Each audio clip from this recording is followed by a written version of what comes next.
गोरखपुर में गोरखनाथ मंदिर के जिस प्रांगण में आज हम हैं, यहां 28 साल पहले 21 साल के एक युवा ने योग दीक्षा ली और योगी बन गया। वही युवा पिछले 5 साल से भारत के सबसे बड़े प्रदेश उत्तर प्रदेश का मुख्यमंत्री है और आज चुनावी मैदान में अपने विरोधियों को ललकार रहा है। राज्य में विधानसभा के चुनावों की गर्मी बढ़ रही है और आज हमारे साथ हैं उत्तर प्रदेश के मुख्यमंत्री श्री योगी आदित्यनाथ। योगी जी, हमसे जुड़ने के लिए आज आपका बहुत बहुत धन्यवाद। गोरखपुर ही आप वापस आए, विधानसभा का चुनाव भी आप यहीं से लड़ रहे हैं। गोरखपुर आपकी कर्मभूमि भी रही है, यहाँ से आपका आध्यात्मिक जुड़ाव भी रहा है। आप गोरखपुर ही वापस क्यों आए? बात चल रही थी मथुरा जाएंगे, अयोध्या से चुनाव लड़ेंगे, गोरखपुर में ये क्या खास बात?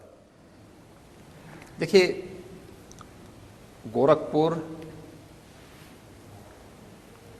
या प्रदेश अब मेरे लिए कोई अपरिचित नहीं है। हाँ, पार्टी ने मुझसे भी पूछा था और मैंने पार्टी के ऊपर भी छोड़ा था। भारतीय जनता पार्टी एक लोकतांत्रिक पार्टी है और भारतीय जनता पार्टी हर उस पर विचार करते हुए तय करती है और मैं आभारी हूं आदरणीय प्रधानमंत्री जी का, राष्ट्रीय अध्यक्ष जी का, पूरे संसदीय बोर्ड का कि उन्होंने मुझे गोरखपुर से पार्टी का प्रत्याशी बना करके पहली बार विधानसभा चुनाव लड़ने के लिए नामांकन भरने की अनुमति दी। मैंने भारतीय जनता पार्टी के एक अधिकृत प्रत्याशी के रूप में गोरखपुर विधानसभा सीट से अपना नामांकन फाइल किया है। 2017 में आप लोगों ने यहाँ पे इतिहास रचा। आप लोगों को 312 सीट मिली, आपके गठबंधन को 323 सीटें मिली। एक क्लीन स्वीप था। इससे ज़्यादा अच्छा 403 सीट में इतनी सीट आ जाना एक अपने आप में उस वक्त बहुत बड़ा अचीवमेंट माना गया।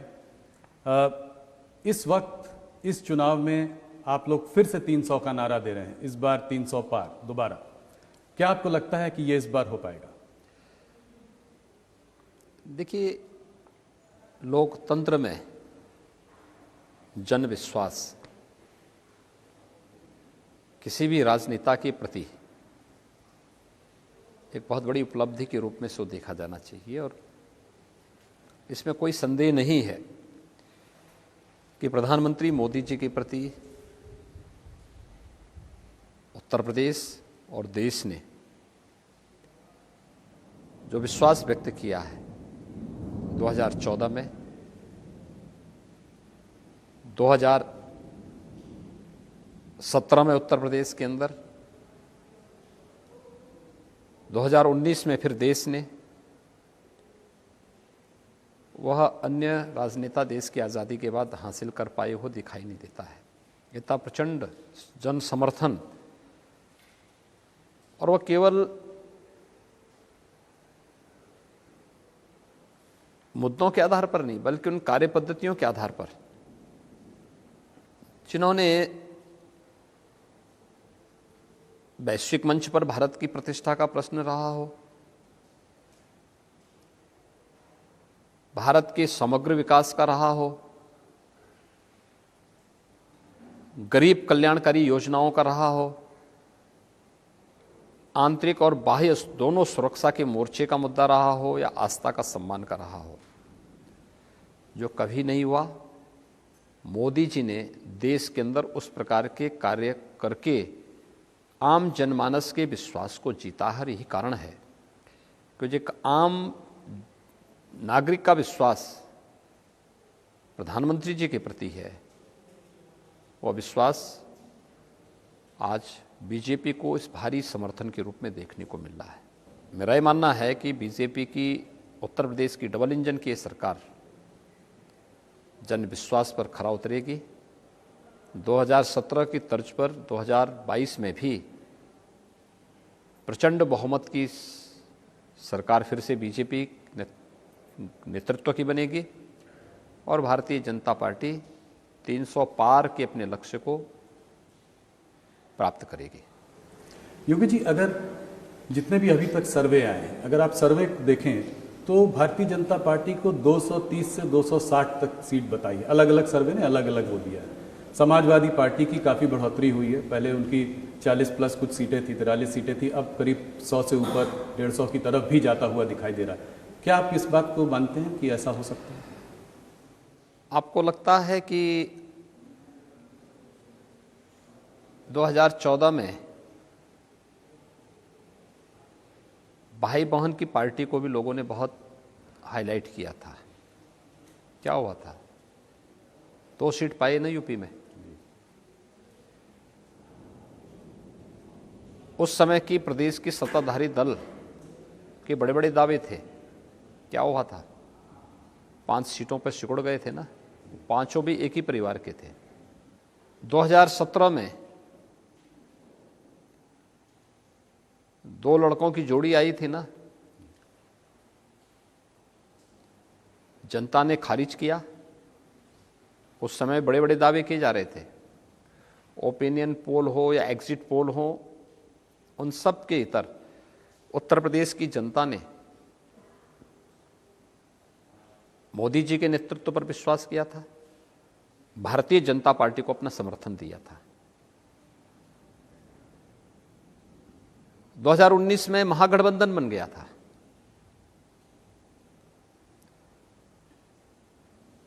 सपा, बसपा, कांग्रेस, लोकदल और भी अन्य तमाम लोग उसके साथ जुड़ गए थे। परिणाम क्या रहा? भारतीय जनता पार्टी 64 सीट पाकर के नंबर 1 पर थी। नंबर 2 पर जो थी वो मात्र 10 सीटें पाई थी, बहुजन समाजवादी पार्टी। समाजवादी पार्टी मात्र 5 सीटों पर सिमट गई और कांग्रेस 1 सीट पाई। इस चुनाव में भी आप यही देखेंगे जी। उस वक्त भी सर्वे आपको कम सीटें, मैं क्या कह रहा हूं ना, देखिए सर्वे, ओपिनियन पोल और एग्जिट पोल दोनों, आप तीनों चुनावों का देख लें जी। तीनों चुनाव में क्या ट्रेंड है और मतदान का ट्रेंड क्या है। मोदी जी की लोकप्रियता में कोई कमी नहीं, बढ़ोतरी हुई है जी। वैश्विक मंच पर भारत की प्रतिष्ठा बढ़ी है। आंतरिक और बाह्य सुरक्षा के मोर्चे पर भारत पहले की तुलना में 7 वर्ष पूर्व की तुलना में बहुत बेहतर स्थिति में है। उत्तर प्रदेश के अंदर 5 वर्ष के दौरान सुरक्षा के मुद्दे पर एक बेहतरीन स्थिति में हम लोग आए हैं। निवेश की व्यापक संभावनाएं यूपी के अंदर बनी हैं। रोजगार के सृजन हुए हैं।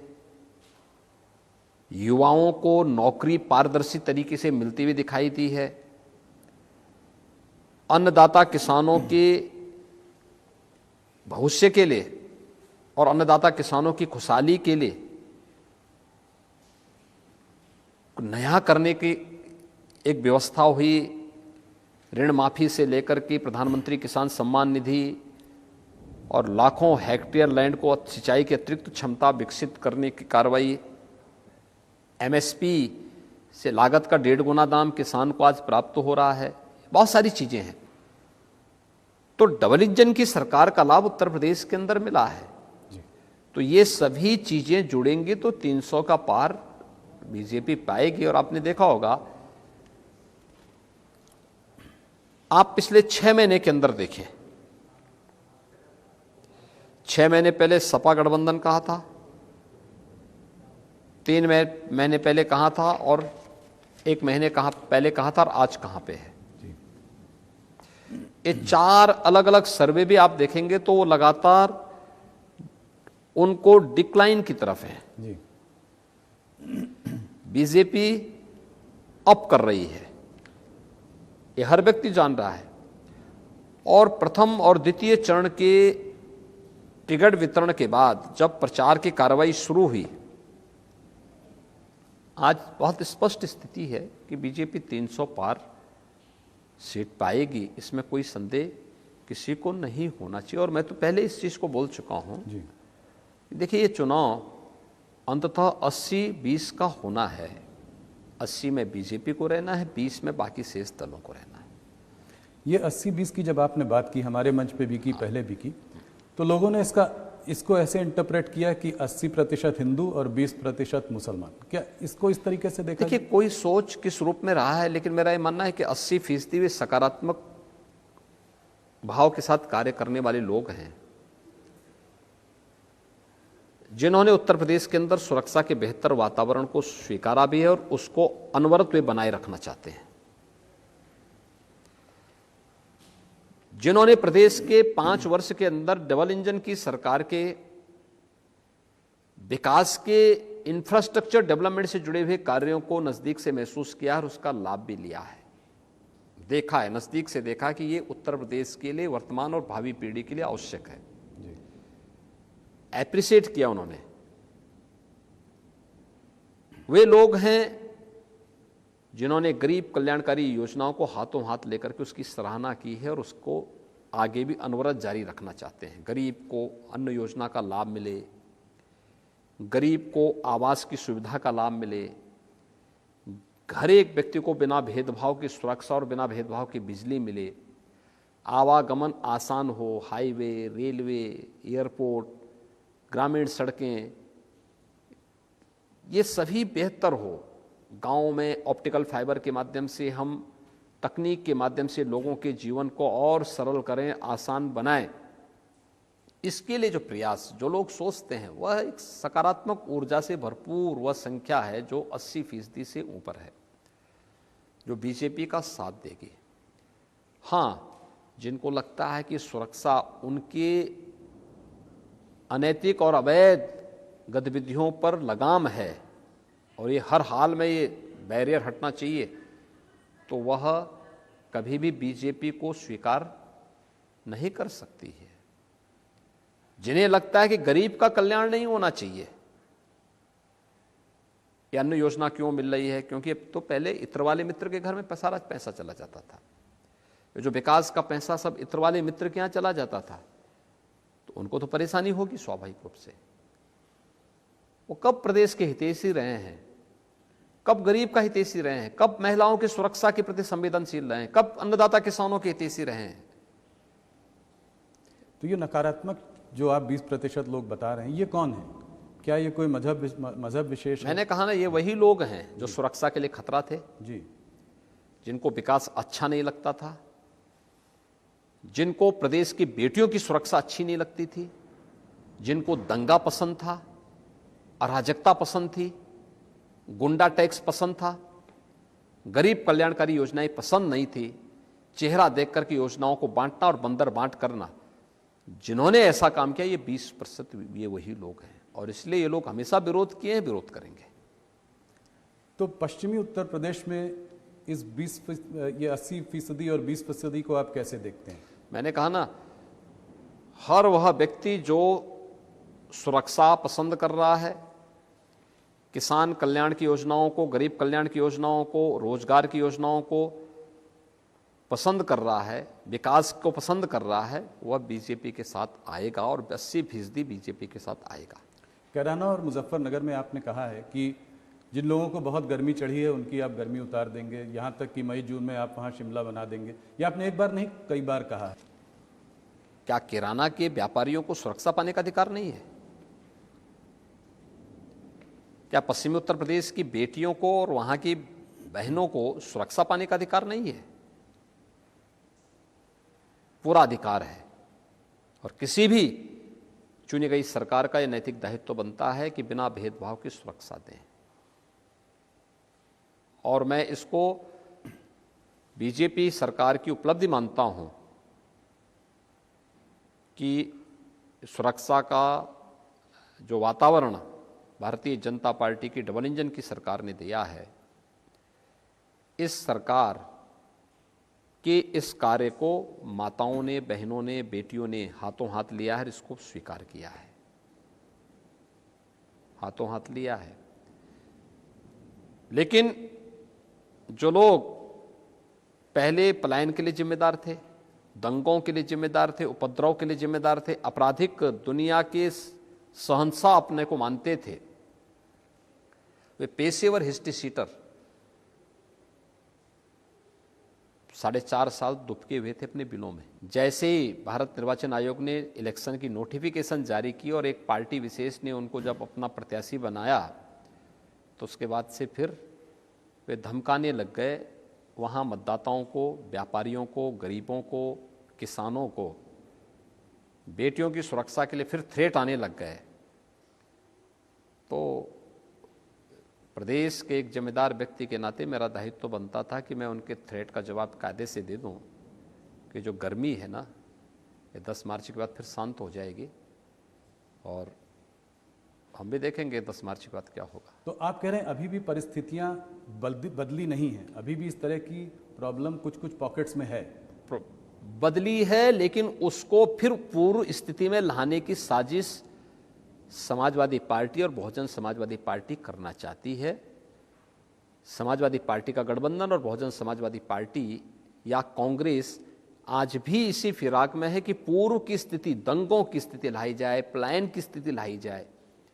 वे प्रगति से संतुष्ट नहीं है, प्रगति उनको भाती भी नहीं, वे पलायन उनको पसंद है। व्यापारी पलायन कर जाए, अराजकता फैल जाए, दंगा होता रहे, निर्दोष लोग मरता रहे, वो इसको पसंद करते हैं। क्यों? क्योंकि इससे वोट का पोलराइजेशन, क्योंकि उनको वोट बैंक पसंद है जी।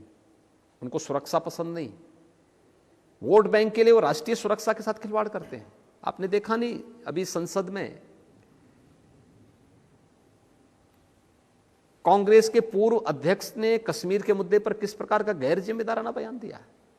कश्मीर के मुद्दे पर भारत सरकार की नीति का दुनिया के किसी देश ने विरोध नहीं किया, सबने उसको समर्थन किया सिवाय पाकिस्तान के।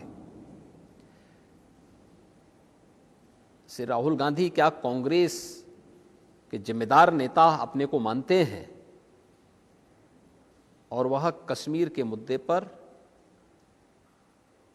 पाकिस्तान की भाषा बोलते हैं? ये सब क्या है? इनके लिए अपना वोट बैंक महत्वपूर्ण है, राष्ट्रीय सुरक्षा महत्वपूर्ण नहीं है, अपने नागरिकों की सुरक्षा महत्वपूर्ण नहीं है। और इस प्रकार की गैर जिम्मेदार हरकतें मुझे लगता है कोई सभ्य समाज भी स्वीकार नहीं करेगा और कोई भी चुनी गई लोकतांत्रिक सरकार इसको स्वीकार नहीं कर सकती और फिर बीजेपी तो कतई स्वीकार नहीं कर सकती। निशाना इस वक्त आपका राहुल गांधी जी पर है, पर मुझे लगता है लड़ाई यहाँ पे दो तरफा होती जा रही है। लड़ाई आपकी समाजवादी पार्टी से। नहीं, मैंने क्या कहा, राहुल गांधी जी के बयान को भी यहाँ पे उद्धृत करना आवश्यक है, क्योंकि मैंने केवल राहुल जी का ही नाम नहीं लिया। मैंने तो इससे पहले कहा ना कि सपा, बसपा, कांग्रेस के प्रत्याशियों की सूची, जिस प्रकार के चेहरों को उसमें महत्व दिया गया और उन चेहरों के द्वारा अलग अलग क्षेत्र में जिस प्रकार की थ्रेड दी गई, 4.5 वर्ष तक शांत थे जी। अचानक टिकट घोषित होते ही उनकी गर्मी चढ़ने लग गई, तो उस गर्मी का जवाब भी आवश्यक था। आप ये बताइए कि आप एक बहुत बड़ा मुद्दा प्रदेश में ये मानते हैं कि लॉ एंड ऑर्डर की सिचुएशन आपने बहुत इंप्रूव की। ओवैसी जी पे गोली चल गई, उनके काफिले पे गोली चल गई, इसको आप कैसे देखते हैं? देखिए, हम लोकतंत्र में बैलेट पर विश्वास करते हैं, बुलेट पे नहीं। इस प्रकार की कोई भी घटना अस्वीकार्य है।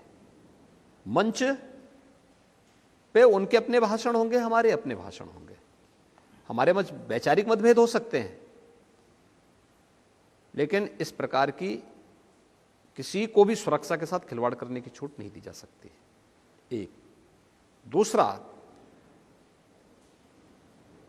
मैं सभी दलों के नेताओं से भी इस बारे में अपील करूंगा कि मंच से भाषण देते समय इस बात को ध्यान में रखें कि हर वर्ग की भावनाओं का भी सम्मान होना चाहिए। हम वोट बैंक के लिए आस्था के साथ खिलवाड़ करने और जन भावनाओं को कुचलने का भी कुत्सित प्रयास कतई न करें, क्योंकि कहीं ना कहीं फिर उसकी रिएक्शन देखने को मिलते हैं और इन चीज़ों का हमेशा ध्यान रखना पड़ेगा हर एक व्यक्ति को।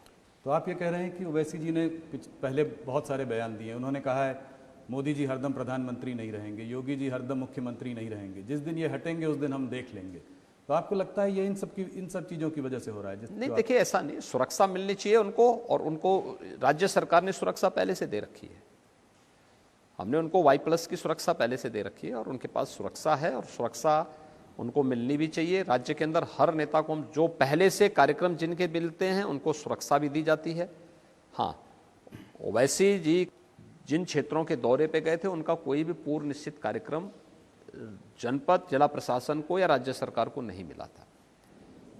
लेकिन फिर भी अगर कहीं कोई कार्यक्रम है, सभा के लिए परमिशन लोगों ने लिए होगी, वो अपने आप में पर्याप्त है, उस आधार पर ये दायित्व बनता है सुरक्षा देने का। और पुलिस ने तत्परता से उन लोगों के खिलाफ कार्रवाई भी की है जो लोग इसमें संलिप्त थे। ओवैसी को आप कितना बड़ा फैक्टर मानते हैं मुस्लिम वोटर्स के हिसाब से? देखिए, वो अपने दल के नेता हैं, हर दल का नेता बड़ा है, कोई छोटा नहीं कोई बड़ा नहीं, हर दल का नेता अपने आप में बड़ा है, हम उसको छोटा और बड़ा करके आंक नहीं सकते। जहां आप 80% और 20% की बात कर रहे हैं, वहां पे ऑपोजिशन समाजवादी पार्टी, स्वामी प्रसाद मौर्य, वो 85% और 15% की बात कर रहे हैं। वो इस चुनाव को बैकवर्ड वर्सेस फॉरवर्ड का कलर दे रहे हैं। आपको क्या लगता है, जहां राष्ट्रवाद, हम राष्ट्रवाद की बात करते हैं, वो जातिवाद की बात करते हैं। हम लोग विकास की बात करते हैं तो तुष्टीकरण की बात करते हैं। हम लोग जब गरीब कल्याण की बात करते हैं तो वे परिवारवाद की बात करते हैं। सच्चाई तो ये है कि नाम भले ही समाजवादी होगा, सोच तो परिवारवादी ही है और काम दंगावादी से आज भी उभर नहीं पाया है। ये प्रदेश का बच्चा बच्चा जानता है। जिन लोगों की सोच कभी परिवार से ऊपर उठ कर के नहीं जा पाई है, उन लोगों से आप ओबीसी समुदाय के कल्याण की बात करते हैं या अनुसूचित जाति के कल्याण की बात करते हैं, या उनसे आप किसी सामाजिक सौहार्द की अपेक्षा रखते हैं? ये सोच ही अपने आप में मुझे लगता है कि कोरी कल्पना के अलावा और कुछ नहीं। योगी जी, एक सवाल आपसे पूछना चाहूँगा। आप, मोदी जी का स्लोगन रहा है सबका साथ, सबका विकास, सबका विश्वास, सबका प्रयास। आप इसको दोहराते हैं, आप हर मंच से इस बात को कहते भी हैं। अगर आपने इतने कैंडिडेट्स अभी तक घोषित किए हैं, मगर मुसलमान कोई भी कैंडिडेट आपने घोषित अभी तक नहीं किया है। देखिए, तो आपसे मैं ये जानना चाहता हूँ कि योगी आदित्यनाथ का मुसलमानों से क्या रिश्ता है? मेरा वही रिश्ता उनके साथ में है जो उनका रिश्ता मुझसे है। उत्तर प्रदेश सरकार में मेरे मंत्रिमंडल में एक मुस्लिम मंत्री हैं जी, श्री मोहसिन रजा जी। केंद्र सरकार में मंत्री हैं नकवी जी, और भी इस प्रकार के चेहरे हैं। आरिफ मोहम्मद खान जी आपके जो हैं केरल के गवर्नर के रूप में अपनी सेवाएं दे रहे हैं। हमारा किसी चेहरे से, किसी व्यक्ति से या किसी जाति या मजहब से कोई विरोध नहीं है। लेकिन हाँ, जिसका विरोध भारत से है, भारतीयता से है, स्वाभाविक रूप से हमारा उससे विरोध होगा। जो भारत को प्यार करता है, हम उससे प्यार करते हैं। भारतीय जनता पार्टी की डबल इंजन की सरकार के समय 43.5 लाख यानी 43,50,000 से अधिक आवास उत्तर प्रदेश के गरीबों के बने हैं। इसमें अनुसूचित जाति, अनुसूचित जनजाति, अति पिछड़ी जाति और अन्य गरीबों की आवास, अल्पसंख्यक समाज से जुड़े हुए लोग भी हैं।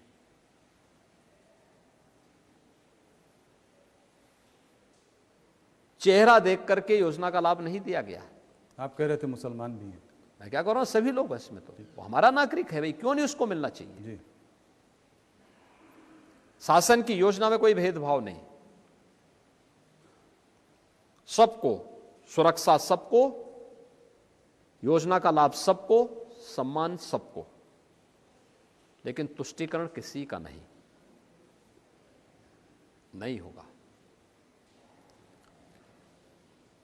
हम व्यवस्था को भारत के संविधान के अनुरूप चलाएंगे। हमारी व्यवस्था व्यक्ति जाति मत और मजहब का आधार नहीं बन सकती। यही भारत का सेकुलर स्टेटस है। सेकुलरिज्म का मतलब हिंदू विरोध नहीं हो सकता, और सेकुलरिज्म का मतलब तुष्टीकरण भी नहीं हो सकता। बिल्कुल। और सरकार उसी दिशा में कार्य कर रही है। हम जहाँ बैठे हैं गोरखनाथ मंदिर में, नाथ संप्रदाय में तो मुसलमानों से आप, बहुत मुसलमान आपसे जुड़े हुए हैं नाथ संप्रदाय से, और योगी और फकीर लोग तो साथ में बहुत, मैं इस परिसर में भी देखता हूँ इतनी दुकानें हैं मुसलमानों की हैं। तो आपको जब लोग मुसलमान विरोधी बताते हैं तो आपको कैसा लगता है? मुझे तो लोग बहुत कुछ विरोधी बोलते हैं, और हमारी जो पीठ है ना जी, ये शैव परंपरा की पीठ है। तो शैव परंपरा से दीक्षित होने के नाते हम लोग जहर पीते हैं और अमृत बांटने का काम करते हैं, तभी वही सच्चा योगी होता है। इसलिए सबके उसको पाते जाओ, लेकिन जो अच्छा होगा वो करते जाओ। ये सब हमें पाना है जी। और यही हम लोगों की उपलब्धि भी है सेवा की। लोग हम पे आरोप लगाएं, लांछन लगाएं और उसके रूप में तमाम प्रकार का जो है वो करते जाएं। अलग अलग प्रकार के लोग अलग अलग प्रकार की बात करेंगे, लेकिन बिना रुके, बिना डिगे, बिना झुके और बिना डिगे लोक कल्याण के पथ पर निरंतर चलेंगे, सुरक्षा के पथ पर निरंतर चलेंगे, पार्टी के लोक कल्याण संकल्प पत्र को अक्षरशः लागू करेंगे। क्या आपको लगता है जाट और मुसलमान इस पर साथ में आ सकते हैं? देखिए, मुझे तो जमीन पे नहीं दिखाई देता है, और जो बयान हैं 2013, 2014 और कैराना का प्लान पश्चिमी उत्तर प्रदेश में कोई व्यक्ति नहीं भूल सकता। और टिकट घोषित होने के बाद जिस प्रकार के थ्रेट आए हैं एसपी बीएसपी के प्रत्याशियों के द्वारा, उसको भी पश्चिमी उत्तर प्रदेश का नागरिक कभी विस्मृत नहीं कर सकता। मुझे नहीं लगता है कि गौरव सचिन जैसे जाट युवकों और उसके बाद मारे गए सैकड़ों लोगों और गलत ढंग से फंसाए गए हजारों लोगों के अपमान को लोग भूल जाएं। मुझे नहीं लगता है। और जो वहाँ के रिएक्शन आ रहे हैं माताओं के, बहनों के, गांव के किसानों के, बुजुर्गों के, नौजवानों के, उसमें कहीं नहीं लगता है कि इस प्रकार का कोई समीकरण होगा। तो जाट आपसे छिटकता हुआ आपको नहीं दिखाई दे रहा है? आपको कैसे लगता है? जाट उसी 80 का पार्ट है जी, उससे बाहर कहां से हो जाएगा? ब्राह्मण वोट की अगर थोड़ा सा बात करें तो अखिलेश जी काफ़ी ब्राह्मण वोट को वो करना चाह रहे हैं। उन्होंने कहा है कि अगर हम सत्ता में आएंगे तो परशुराम जयंती भी मनाएंगे। इसको आप कैसे देखते हैं? देखिए,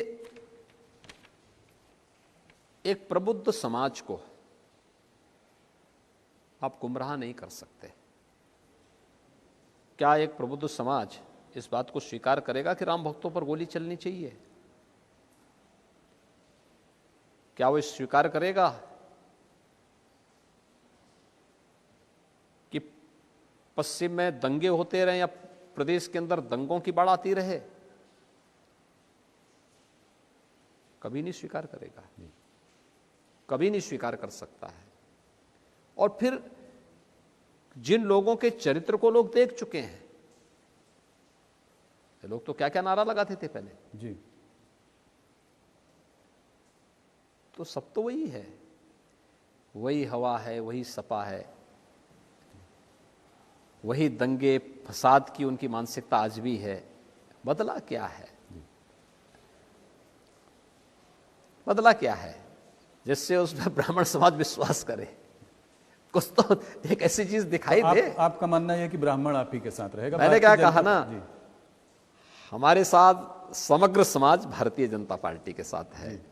हर वह व्यक्ति भारतीय जनता पार्टी के साथ में जो सुरक्षा चाहता है, विकास चाहता है, सुशासन का पक्षधर है और राष्ट्रवाद का पक्षधर है, वो भारतीय जनता पार्टी के साथ में है। योगी जी, 3 मंत्रियों ने आपको छोड़ा और 10 एमएलए भी आपको छोड़ कर गए। इसको आप कैसे देखते हैं? क्या पिछड़ा वर्ग थोड़ा सा बीजेपी से? देखिए, वहां से भी बहुत सारे लोग बीजेपी में आए हैं। जी, मुलायम सिंह जी के समधी फिरोजाबाद में सिरसागंज से बीजेपी में आए हैं, बीजेपी के प्रत्याशी भी हैं। उनके ऊपर ऐसे ही परिवारवाद का आरोप कम लगेगा, कुछ परिवार वालों को आपने ले लिया है। वो तो अंतहीन सिलसिला है, वो तो वहां पे वो कम नहीं होने वाला, वो सोच तो घूम फिर करके वही जानी है। जिनको लगता था कि वहां पे गलत हो रहा है, निर्णय लेने की क्षमता नहीं है, संगठन चलाने की भी सामर्थ्य नहीं रही है, वो लोग वहां से हटे हैं कि वहां डूबने से अच्छा है हम यहां बीजेपी में आएंगे। और जो बीजेपी में आ रहे हैं इस आश्वासन के साथ नहीं आ रहे कि टिकट पाएंगे। पार्टी की मेरिट में खड़े उतरेंगे तो पार्टी टिकट देगी, नहीं उतरेंगे तो पार्टी में कार्यकर्ता के रूप में काम करने को तैयार है। बहुत सारे लोगों ने बीजेपी ज्वाइन की है, एक लंबी श्रृंखला है इनके। पिछड़े वर्गों के लिए आपका क्या मैसेज है, और आपके बैकवर्ड कौन से बड़े चेहरे हैं आज? देखिए, भारतीय जनता पार्टी में कौन ऐसा चेहरा नहीं है जो भारतीय जनता पार्टी में न हो? कौन से ऐसा चेहरा है? क्या भूपेंद्र यादव केंद्रीय मंत्री नहीं है? जी। क्या श्री केशव मौर्य जी उत्तर प्रदेश में डिप्टी सीएम नहीं है? क्या डॉक्टर दिनेश शर्मा जी भारतीय जनता पार्टी में डिप्टी सीएम के रूप में उत्तर प्रदेश की जनता की सेवा नहीं कर रहे हैं? प्रदेश के अंदर क्या से अनिल राजभर क्या कैबिनेट मंत्री के रूप में उत्तर प्रदेश में काम नहीं कर रहे हैं? या उत्तर प्रदेश के अंदर जयप्रकाश निषाद हमारे मंत्री हैं? एक लंबी श्रृंखला है, लेकिन सामाजिक न्याय को देखने के साथ साथ वे लोग योग्यता के आधार पर, मेरिट के आधार पर काम भी कर रहे हैं। लेकिन जिन लोगों को अभी भी परिवारवाद का चस्का लगा है, जिनको लगता था कि नहीं सामाजिक न्याय के नाम पर केवल उनके परिवार के लोगों को ही सब कुछ मिलता रहे, बाकी अन्य लोगों को न मिले,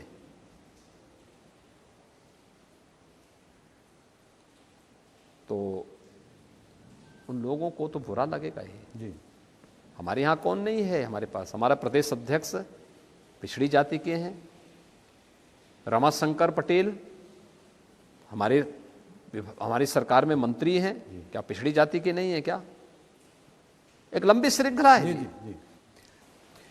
आपको लगता है किसान बिल की वजह से आपको पश्चिमी उत्तर प्रदेश में कोई कठिनाई है? इसके वजह से कुछ माहौल ऐसा बन गया है? यूपी में किसान आंदोलन का कोई भी मतलब नहीं था, और उत्तर प्रदेश के किसानों ने जब किसान बिल पास हुए थे इसका समर्थन उस समय किया था, स्वयं मुख्यमंत्री आवास पे आकर के किए थे। बाद में किन कारणों से धरने पर बैठे वो अलग विषय हो सकता है, लेकिन आप किसी भी उत्तर प्रदेश के किसान से पूछेंगे, वह उत्तर प्रदेश सरकार और भारत सरकार के द्वारा जो भी सहायता दी गई, कृषि ऋण से लेकर के प्रधानमंत्री किसान सम्मान निधि तक, उन सभी योजनाओं के साथ जुड़े हुए हैं, और हर एक योजना का कई गुना लाभ पिछली सरकारों की तुलना में उनको प्राप्त हुआ है। प्रियंका गांधी फैक्टर इस चुनाव में दिखाई पड़ रहा है आपको कहीं भी? लड़की हूँ, लड़ सकती हूँ, 40% जो है लड़कियों को, महिलाओं को टिकट दिया जाएगा, इसका कोई असर होगा? 6% वोट शेयर था पिछली बार। आपको लगता है कि कुछ कांग्रेस? अब देखिए, कांग्रेस पार्टी एक राजनीतिक दल तो है ही जी। अब उनको उतने लोग मिले कि नहीं मिले, एक प्रश्न तो ये। दूसरा ये है कि जनता जनार्दन कितना उनको पसंद करती है, कितनी उनकी लोगों की उपस्थिति है, ये भी देखती है। इसलिए जो है राजनीतिक दल के रूप में इनको चुनाव लड़ने का पूरा अधिकार है। जन समर्थन कितना मिलता है ये 10 मार्च बता ही देगा। अखिलेश यादव और शिवपाल जी के खिलाफ उन्होंने कोई कैंडिडेट खड़ा नहीं किया, कुछ साठगांठ है आपको लगता है? ये सांठगांठ तो 2019 में भी थी। इस दल आपस में मैच फिक्सिंग करके बीजेपी को रोकने के लिए एक दूसरे के प्रति इस प्रकार की सहानुभूति व्यक्त करते हैं। यहां पे ये पर्दाफाश हो भी गया। आपने 15 जनवरी को मायावती जी को जन्मदिन की शुभकामनाएं दी, कुछ पीछे बैकडोर कुछ बातें चल रही हैं कुछ? मैं सबको देता हूँ। अखिलेश जी के जन्मदिन पे अखिलेश जी को मैं बधाई देता हूँ। मायावती जी के जन्मदिन क्यों नहीं दूंगा जी? प्रदेश के मुख्यमंत्री के रूप में उन्होंने काम किया है और ठीक है, कम ज़्यादा हो सकता है जी। देखिए हम लोग पर कोई तालमेल बीजेपी के साथ नहीं, कोई तालमेल कैसा तालमेल? बीजेपी अलग लड़ रही है, सपा अलग लड़ रही है, बसपा अलग लड़ रही है, लेकिन जन्मदिन पे बधाई क्यों नहीं देंगे? 2017 में भारतीय जनता पार्टी के चेहरा जो थे मोदी जी थे, प्रचंड बहुमत मिला। क्या ये कहना सही होगा कि इस बार जो भी आपको सीटें मिलेंगी वो एक आप पर रेफरेंडम होगा? देखिए, चुनाव पार्टी लड़ती है। हम लोग पार्टी के कार्यकर्ता के रूप में चुनाव का पार्ट हैं और हम लोगों ने जो कुछ भी किया है वह इसलिए नहीं किया है कि इसके बदले हम लोगों से वोट मांगे। ये इसलिए किया है क्योंकि हमारा दायित्व था। अपनी उस जवाबदेही का निर्वहन करने के लिए हम लोगों ने इस कार्य को किया है और हम चुनावी मैदान में इसलिए हैं जिससे जो सुरक्षा मिली है, जो डेवलपमेंट के कार्य प्रारंभ हुए हैं, जो गरीब कल्याणकारी योजनाएं प्रदेश के अंदर लागू हुई हैं और तीव्रता के साथ आगे बढ़ रही हैं, ये अनवरत चलते रहना चाहिए, इसमें और गति आनी चाहिए। इसके लिए भारतीय जनता पार्टी प्रदेश के अंदर आवश्यक है। अनुमान करिए 70 वर्षों में प्रदेश के अंदर 12 गवर्नमेंट मेडिकल कॉलेज बने थे। आज डबल इंजन की सरकार 33 नए मेडिकल कॉलेज प्रदेश में बना रही है, जिसमें 17 चालू हो चुके हैं। बाकी 16 पर कार्य चल रहा है वर्तमान में। इसी प्रकार से प्रदेश के अंदर एक्सप्रेसवे का देखेंगे, 70 वर्षों में 1.5 एक्सप्रेसवे बन पाया था। आज प्रदेश में 9 एक्सप्रेसवे का कार्य चल रहा है। पूर्वांचल एक्सप्रेसवे राष्ट्र को समर्पित हो गया है। बुंदेलखंड एक्सप्रेसवे युद्ध स्तर पर कार्य चल रहा है, अपने अंतिम चरणों में चल रहा है। गोरखपुर लिंक एक्सप्रेसवे प्रगति पर है। गंगा एक्सप्रेसवे पर काम प्रारंभ हुआ है। दिल्ली मेरठ 12 लेन का एक्सप्रेसवे चालू हो चुका है। गोरखपुर से सिलीगुड़ी, काशी से कोलकाता, लखनऊ से कानपुर, ये सभी एक्सप्रेसवे बनने की प्रक्रिया के साथ आगे बढ़ चुके हैं।